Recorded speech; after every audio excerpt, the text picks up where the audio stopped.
صدای خاموش. چند سال شد که نفست نیست در گوش.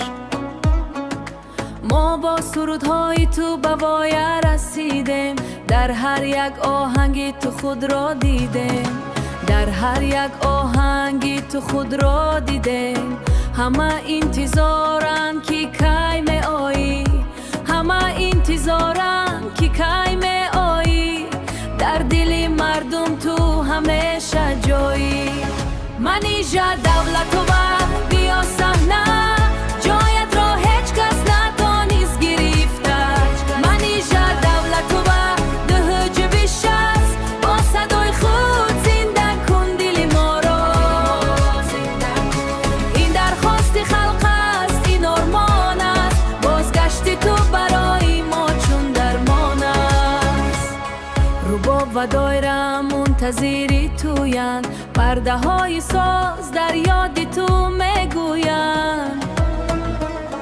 هیچ از جای تو را گرفتن نتوانیست.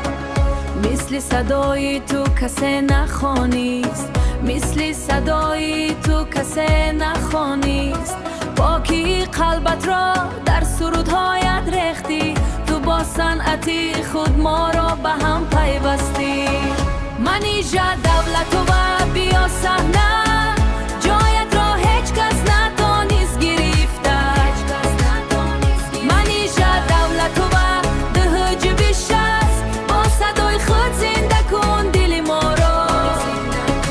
این درخواست خلق است، این آرمان است. بازگشت تو برای ما چون درمان است.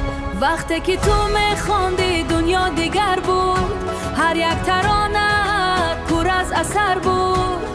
بیا و باز نور پاش به این تالا. ما را از انتظاری طولانی رها کن. بیا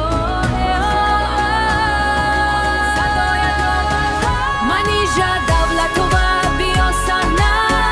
جایت را هیچ کس نتانیست گرفته. منیژه دولت و ده جبی شست. با صدای خود زنده کن دل ما را. این درخواست خلق است، این آرمان است. بازگشت تو برای ما چون درمان است. فقط یک بار